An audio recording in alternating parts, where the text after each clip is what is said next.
Hello everyone, I'm Ian from Wild Survival 101. What if you lived somewhere where the sun disappeared for 30 straight days and refused to set for 56 days? Well, I moved far beyond the Arctic Circle, and that's what it's like up there, and discovered survival skills that changed everything. Picture waking up at 9 a.m.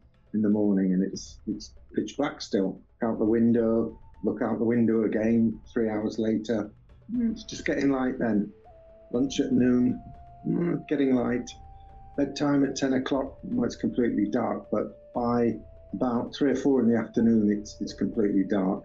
So the sun doesn't come up at all during between about December the 5th and January the 6th. It's not completely dark. The sun's there, but it's just below the horizon. So we do get daylight, but only for about, I'd say, 4 or 5 hours a day. So it's kind of a bit of a polar night shock, that how little daylight you do get. And obviously, if you're out on the land and you're traveling, then you need to be aware of that and accommodate for it as well. If it's minus 35 degrees C, say the wind chill would bring it, could bring it past 40, minus 40. And when it's that cold, because sometimes when you breathe in at first, when you first go outside, the air will like freeze any moisture in your nostrils. And your first breath will make you cough as well until you get used to it. And then at those sort of temperatures and that sort of wind chill as well, exposed skin can get frostbite in very quickly, maybe in under 10 minutes. Arctic survival skills that save lives. Well, let me share 3 critical skills they probably don't teach in regular survival courses, probably because regular survival courses are held where the climate is nice and the weather's nice. You have obviously to come up here to experience a survival course, even though there are companies up here that will take you out in the winter and do survival courses for you. I think not many people do those. There tend to be more companies that need to work in those environments that take people out there. Okay, let's step back. Fire making at minus 40 degrees C, let's go there first. Regular techniques fail sometimes when matches won't light and tinder can turn to ice. So birch bark is really good. Even buried under the snow, it can stay dry and burns hot. And create windbreaks for the flames themselves. Remember to do that, create windbreaks for when you're building a fire. So 1 Arctic gust can wipe out your fire pretty quick. The second thing is, second survival skill, I think, is snow shelter building. Call them quinzees, really. The traditional snow shelters, I've talked about them in the previous video down there. They keep interior temperatures a lot warmer than outside. It can be the difference between survival and death if you're caught out.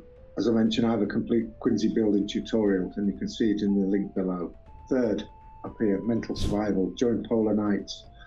Sometimes your brain forgets how to regulate sleep, and depression can hit hard. Local secrets, some people use these lamps, these sun lamps inside, and it helps them accommodate to those long polar, those days where there's about 20 hours of darkness, really. Go outside, have mandatory walks regardless of the darkness, and get involved in community activities. We have 56 days without darkness. Well, that means there's 56 days roughly when the sun doesn't actually set. So you can go to the bathroom and look out the window at 2 a.m. and you'll see the kids playing soccer outside at midnight and 2 a.m. So time becomes a bit meaningless. It can get quite hot because the sun's just going around in the sky. So I learned about midnight sun gardening. With 24-hour sunlight, 7 days a week for those 6 weeks or so. Vegetables grow really fast, but endless nights messes with your brain sometimes as much as the darkness. So, some people have sleep patches on or blackout curtains that really block out the light well. So a bit of Indigenous wisdom here. Indigenous communities that are, well bred up here throughout the Arctic. So there's a lot of experience about living in these conditions, winter and summer conditions. And that Indigenous knowledge has spanned thousands and thousands of years. Like reading the weather through cloud formations, more accurate than weather maps, really, because they're right there on the ground and they're able to see firsthand what's going on. And they can identify edible plants during brief growing seasons. The most powerful lesson here, I think, don't fight extremes. Flow with them. Winter for introspection, summer for gathering and preparation. That's kind of an Indigenous saying as well, or Indigenous. The way they prepare in the winter, think about what they're going to do for the rest of the year. And then as soon as the weather improves and the ice melts on the rivers, they can get around a bit better as well by travelling with canoes. Winter doesn't stop them either. They're out on the land hunting as well, out on the skidoos, out on the lakes, up in the high Arctic. They're out there hunting polar bears as well. So there's still plenty to do in the winter. Sometimes, you get a power outage and it's minus 35 degrees. There might be no heat for a while, lates or communication. So Arctic survival, you really need to know about what to do in those situations. We built snow walls for protection when we've been outside. We've created safe indoor heating, shared resources, so the community can come together and become a survival machine when they all come together. It's about community resilience. Winter sunsets last hours in impossible colours. The aurora borealis, that's worth watching really. It dances overhead. People go out at night just to lie in the snow, and if it's not too cold, and just look up at the sky and watch the aurora borealis. It's quite enchanting. Some say it whispers to you as well, but I've never heard that. So these skills that I've talked about, they matter everywhere. Climate change creates extreme different weathers globally. We've seen it up here in the Arctic as well. And the Indigenous people really do notice it as well, because they've been brought up on the land and they've learnt a lot of knowledge from their ancestors as well. So mental resilience techniques work, for any stress. Community building is essential for emergencies.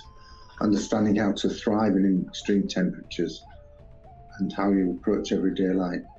So let's start with backyard fire making. Practice reading weather patterns. Build community networks before you need them. Learn from Indigenous wisdom about flowing with natural cycles.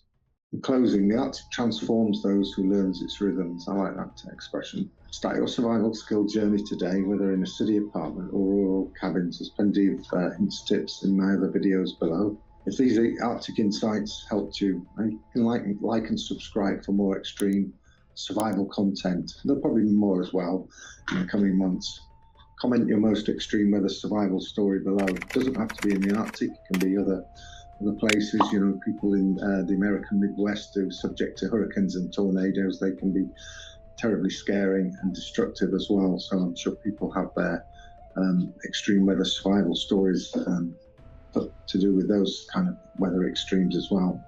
So check the description for my complete survival playlist and recommended Arctic gear. So visit Wild Survival. We have a website at Wild Survival 101.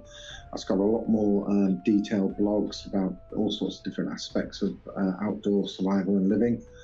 And I think it's even got some links in there where you can go and check out some products as well that would help you in your ventures outside. So stay wild, stay prepared, and I'll see you next time. Bye.